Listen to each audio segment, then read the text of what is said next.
Awakening, Chapter 9, Alice Hawthorne. Alice crinkles her nose in disgust as she takes her first sip of decaf.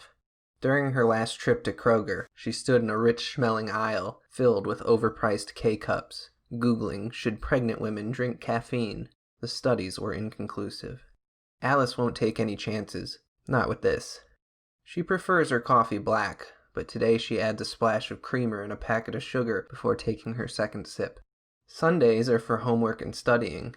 That had always been the routine. Most weeks, she hated it.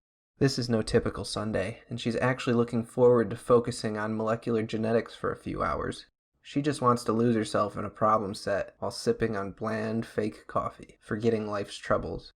The stress had been mounting all year. Med school applications are due in a month. She had gotten decent MCAT scores, but not outstanding. The wait for secondaries will be stressful. Blaine doesn't want to move across the country. He hasn't voiced that out loud, but some things can be heard without saying them. Would he do it? For her, yes. She'd prefer it not come to that, though. She's hoping to get into Case Western, Ohio State, or maybe Cincinnati. That would make life much simpler. But Alice knows nothing will be simple. Not since she missed her period last week. She took the test on Friday, and she didn't know whether to laugh or cry when the two pink lines came into focus. She's always dreamed of becoming a doctor. When she was 7, her grandfather died, and she made it her life's goal to cure cancer. A few weeks later, she had learned what an oncologist was, and even how to pronounce it. Throughout her childhood, whenever someone asked what she wanted to be when she grew up, her answer never changed. She's so close to achieving that dream, yet it's never felt further away. Early in undergrad, she decided to take a gap year after graduating, allowing her to work part-time and focus on the interview stage. She won't have to miss class in 9 months. With Blaine's help, she'll be able to balance a kid and med school. It'll be the hardest challenge of her life, but she can do it. The bravest part of her is even excited to try. She hasn't told him yet. She's not sure how he'll respond. He'll do his absolute best to support her. That's who he is. But this wasn't the plan, and Blaine has to have a plan. She intended to tell him today, but then Turner happened. The guilt she tastes is more bitter than the coffee, and shame pushes her head into shaking palms. How could anything else matter, given yesterday's tragedy? Med school and an unplanned pregnancy are stressful, sure, but they're nothing compared to the death of a friend. Fresh tears fall and bead atop a page of neatly organized notes. She had known Turner for as long as she could remember. Their older brothers were on the same baseball team. Daniel wasn't interested in the sport. In fact, he wasn't interested in a lot of things other boys liked. Alice was the first person he shared that secret with, years before he introduced her to Blaine, one of his best friends. Best friends. I shouldn't have been so hard on him last night, she sighs to an empty room. It was not the time to start a fight, but that's what happens when you're stretched past your limits. You make mistakes. You do things you'll regret. When she told him to leave her alone, she meant it, but she didn't think he would actually listen. She figured he'd do the nice guy thing and come into her room later. In fact, she could have sworn she felt him in her sleep. But when she woke up this morning, he wasn't there. She can't be mad at him for that. It's what she asked. Still, it was a surprising disappointment. Let's not overthink things, her mind reassures. It was a stupid fight. Give it a day, meet him after class tomorrow, and everything will be fine.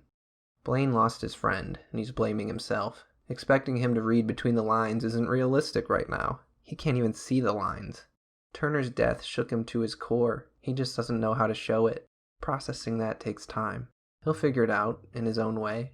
She shouldn't add this to his plate. Not yet. The poor guy hasn't got a clue.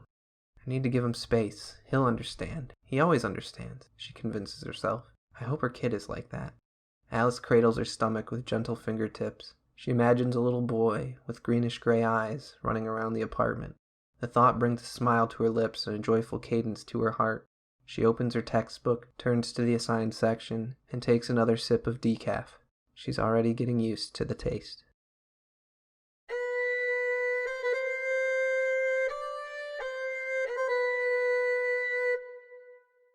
Awakening will resume next Saturday with Chapter 10, Micro Cuts.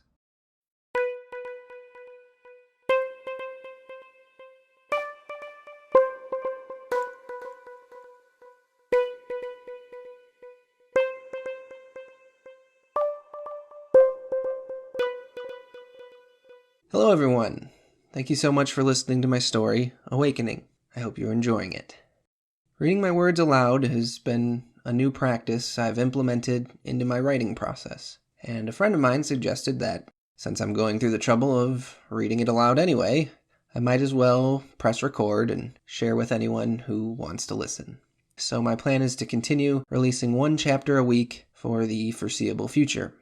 I do have aspirations and dreams of someday getting Awakening published, and I know a big part of getting published in the year 2020 is showing you have a base or a platform. So maybe YouTube could be my way of building just such a thing. If you have enjoyed this story, please like, share, subscribe, and turn on notifications so you will know when I post the next chapter. I also love to hear from people who have read, or in this case listened, to my story, so please feel encouraged to reach out to me via any of the social media platforms that you should see on your screen now if you have any thoughts, questions, or encouragement. Thank you so much again for reading or listening, and I'll see you next week.